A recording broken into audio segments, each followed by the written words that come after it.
जय श्री राधे। 60 वर्ष के पति देव थे, अचानक बीमार पड़ गए। रिटायरमेंट हुए नहीं कि 2 ही 3 महीने के बाद वो बीमार पड़ गए। उनको अस्पताल में पत्नी ने भर्ती कराया, लेकिन उनकी बीमारी इतनी ज़्यादा हो गई कि उनको बचा ना पाई। उनके 2 बेटे थे, वो दोनों शहर में सेटल थे।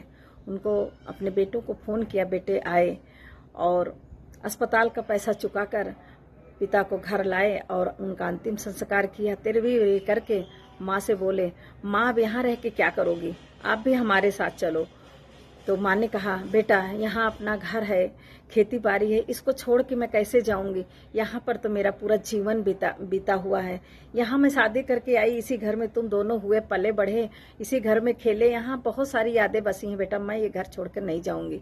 बेटों ने कहा, माँ हम दोनों भाई शहर में सेटल हो चुके हैं, हम गांव अब कभी नहीं आएंगे, इसलिए हमने घर और खेती बाड़ी जो भी थी सब हमने बेच दिया। माँ को आघात हुआ। एक तो पति का दर्द, दूसरा बेटों ने बिना माँ से पूछे खेती घर सब कुछ बेच दिया। माँ ने कहा, कुछ नहीं बोला, बोला ठीक है, अब कर भी क्या सकती थी। बेटों ने माँ को अपने गाड़ी में लिया, बैठाया और लेके जाने लगे। और रास्ते में माँ तो अपने पति को याद करके अपना घर, अपना खेत, अपना द्वार सब छूट रहा था, उस दुख में दुखी थी, रो रही थी और बेटे पैसों का हिसाब कर रहे थे।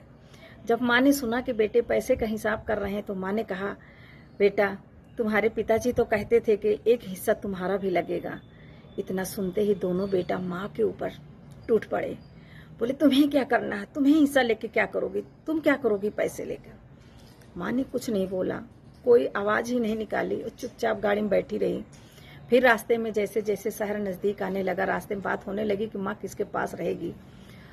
दोनों भाई सलाह बनाने लगे तो छोटे ने कहा, माँ पहले मेरे पास रहेगी, उसके बाद 6 महीने के बाद आपके पास जाएगी, बड़े भाई के पास जाएगी। माँ की गाड़ी जाके छोटे भाई के पास, छोटे बेटे के घर में रुकी।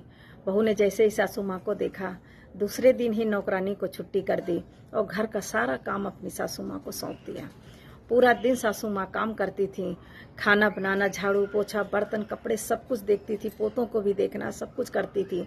और उसके बाद जब खाना खाने बैठती थी, 2 रोटी से तीसरी रोटी मांग लेती थी तो बहू गुस्सा होने लगती थी, कितना खाती हो, बुढ़ापे में इतना खाया जाता है, थोड़ा अपनी सेहत का ध्यान दिया करो।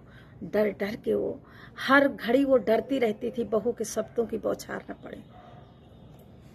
2 महीने बाद बीते ही थे कि माँ अचानक बहुत बीमार हो गई और बेहोश होकर वो गिर गई। बहू ने कुछ भी नहीं कहा, ना कोई दवा दी, उनको पानी तक नहीं पूछा। पति शाम को आए तो पति से कहती है, चलो आज बाहर खाना खाते हैं, घर में खाने का कोई इंतजाम नहीं है। वो बेटा भी, उसको कौन से शब्दों से मैं नवाजूं। बेटे ने एक शब्द भी नहीं पूछा कि माँ कहाँ है, माँ को क्या हुआ है। वो दोनों बाहर खाना खाने चले गए। माँ बेहोश हुई पड़ी थी। कमजोरी और बीमारी के कारण उसकी हालत हर घंटे बिगड़ती जा रही थी। दूसरे दिन करीब 10 बजे तक माँ बेहोश पड़ी थी, कोई उठाने भी नहीं आया। उनकी बहू आई और 1 गिलास पानी सासू माँ के मुंह पे फेंक दिया और बोली, मैं बैठा के रोटी नहीं खिला सकती हूँ, अगर काम नहीं करोगी तो मेरे घर में एक दिन भी नहीं रह सकती हो, मेरे घर से तुम निकल जाओ। सासू माँ बीमारी के कारण, कमजोरी के कारण एक शब्द भी नहीं बोल पा रही थी, चुपचाप उठ के बैठी। उतने में बेटा आया, कुछ खाने को दिया। उसके बाद माँ से बोलता है कि माँ, इसके अलावा मैं आपकी कोई भी सेवा नहीं कर सकता हूँ, अब आप यहाँ से जा सकती हो। तो माँ ने कहा, बेटा मुझे बड़े बेटे के पास भेज दो, तुम नहीं रख सकते हो तो छोटे बेटे ने कहा, भाई ने पहले ही मना कर दिया है। बोला कि भाभी घर में नर्क मचाई हैं, बहुत लड़ाई झगड़ा हो रहा है और माँ को अब जहाँ जाना हो जाए और मेरे घर में माँ को मत भेजना। माँ मायूस, लाचार, विवश, क्या करे। बेटों ने तो गांव का घर भी बेच दिया, खेती बाड़ी भी बेच दी, एक पैसा भी नहीं दिया और आज उनको घर से बेघर कर दिया। ये कौन से बेटे हैं। ऐसे औलादों से तो अच्छा है हम बे औलाद के रहें।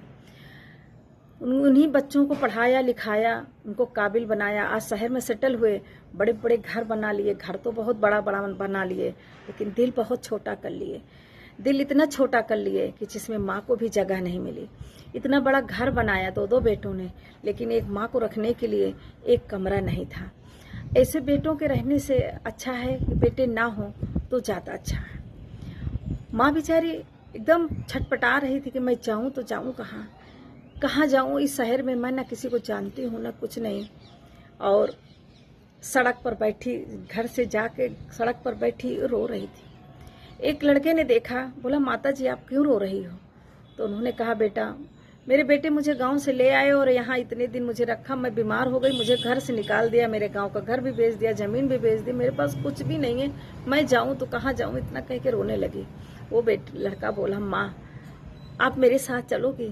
मेरी माँ नहीं है, मेरी माँ बहुत पहले ख़त्म हो गई थी, मैं अकेला हूँ, मैं बिना माँ के हूँ।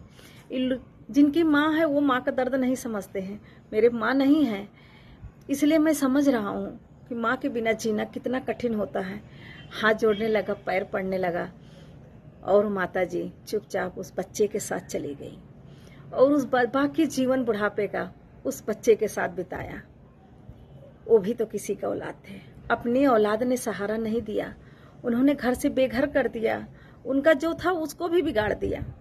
आजकल के बच्चे माँ बाप का सब बिगाड़ के अपने नाम कर लेते हैं और उसके बाद कहते हैं मैंने ये किया, मैंने वो किया, माँ बाप को बेघर कर देते हैं और माँ बाप की संपत्ति अपने नाम कर लेते हैं और माँ बाप को सड़क पर लाकर छोड़ देते हैं। ऐसे औलादों से तो अच्छा है बिना औलाद के ही आदमी रहे तो ज़्यादा अच्छा है। क्या फायदा कि बुढ़ापे में दर दर की ठोकर खाने के लिए छोड़ दें। अगर मेरी बात से आप लोग सहमत है तो लाइक फॉलो शेयर जरूर करिएगा। कहानी अगर समझ में आए तो जरूर कमेंट करिएगा। जय श्री राधे।